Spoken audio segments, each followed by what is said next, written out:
Mister उष्णीश Chatterjee करके है, उन्होंने यूट्यूब के ऊपर एक क्वेश्चन पूछा हुआ है कि sir please give me a small lesson on ECGC policy and the calculation of ECGC premium. उनका कहना यह है कि मुझे थोड़ा सा गाइडेंस दो ईसीजीसी पॉलिसी के बारे में, उसके प्रीमियम के बारे में। आई एम श्योर मैं बहुत बार ईसीजीसी को लेकर बोल चुका हूं, लेकिन एक बार वापस थोड़ा सा ब्रीफ कर देता हूं कि ईसीजीसी एक ऐसी गवर्नमेंट की बॉडी है जो आपको बायर की क्रेडिट देती है कि इन एनी गिवन केस आपका इंपोर्टर जो डिफॉल्टर हो गया तो आपको बेसिकली सिक्योरिटी मिलती है फ्रॉम द ईसीजीसी कि वो ऐसे डिफॉल्ट नहीं हो। It is like a insurance premium, जैसे हम लोग लाइफ इंश्योरेंस का प्रीमियम देते हैं, राइट, उसी तरह से आपको प्रीमियम लेता है। अब जैसे जानते हो कि इंश्योरेंस प्रीमियम के जब आप इंश्योरेंस का प्रीमियम लेते हो उस वक्त एज फैक्टर बहुत डिटरमाइन करता है। यानी अगर आप यंग एज में इंश्योरेंस लेते हो तो आपका प्रीमियम कम आता है, आप जितने ज़्यादा सीनियर बनते हैं तो आपका प्रीमियम बढ़ता जाता है। क्यों? क्योंकि उसकी पास होने की प्रोबेबिलिटी ज़्यादा होती है। आज अगर 10 साल का लड़का आज इंश्योरेंस लेगा और एक 50 साल का इंसान अगर इंश्योरेंस लेगा तो 10 साल के लड़के की इंश्योरेंस की पॉलिसी पास होने की चांसेस बहुत कम होता है कंपेयर टू 50 ईयर ओल्ड। सही है ना? वैसे ही ईसीजीसी ने भी अगर प्रीमियम के कैलकुलेशन की अगर बात करें वो वैसा ही करते हैं कि बहुत सारी कंट्री को उन्होंने कैटेगरी में डिवाइड किया गया है। यानी जहाँ पे हाई रिस्क कंट्रीज है, मीडियम रिस्क कंट्रीज है और लो रिस्क कंट्रीज है।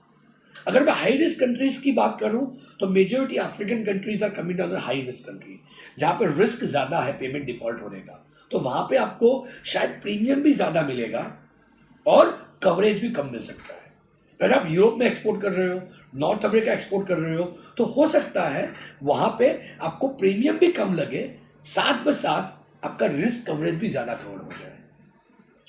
ये डिपेंड करता है कौन सी कंट्री के अंदर, कौन सी कम्युनिटी के अंदर किस तरह से काम कर रहे हो। उसके अलावा ये भी हो सकता है कि जिस बायर के साथ आप काम करना चाहते हो उसकी भी एक उन्होंने लिमिट बना के रखी हो कि इतने ज़्यादा उसके ऊपर एक्सपोजर नहीं ले सकते हैं।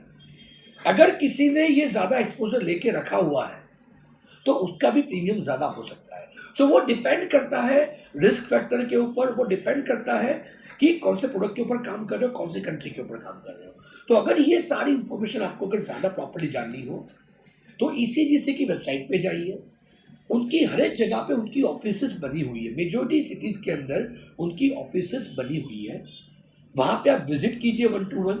आपका अगर किसी बार के साथ बात चल रही है तो उनका अगर आपको चेक करना है, उनका क्रेडिट रिपोर्ट चेक करना है कि आप उसके साथ ऑर्डर ले या नहीं है, आप उनके पास जाइए, आपको बताएंगे कि उसका काम करने जैसा है या नहीं है, क्या उन्होंने पास में फ्रॉड किया हुआ है या नहीं है। ये सारी इंफॉर्मेशन आपको अच्छी तरह से वहाँ से जानकारी से मिल सकती है। आई एम श्योर उष्णीश जी आपको आपका आंसर मिला होगा। और कुछ क्वेश्चन हो, क्वेरी हो, #AskIIEM करके क्वेश्चन पूछिए। मैंने ईसीजीसी के ऊपर स्पेसिफिकली अलग से वीडियो भी बनाए हुए हैं। इवन बायर्स फाइंडिंग के ऊपर भी बहुत सारे वीडियो ऑलरेडी हमारी चैनल के ऊपर है। दोस्तों इसीलिए ज़रूरी है कि ज़्यादा से ज़्यादा ये वीडियो गो थ्रू कीजिए जहाँ पे आपको ज़्यादा से ज़्यादा नॉलेज मिलता रहेगा। मेरी आप सब लोगों से गुजारिश है, आपको अगर ये अच्छा लगता है तो #AskIIEM का क्वेश्चन पूछिए, शेयर कीजिए, सब्सक्राइब कीजिए और ज़्यादा से ज़्यादा लोगों तक इस क्वेश्चन को और इस फोरम को लेके जाइए ताकि हम लोग ज़्यादा से ज़्यादा लोगों को जो एक्सपोर्ट को लेके डर है उनका ये डर जो है वो दूर कर पाए। I am sure. Thanks lot for asking the question.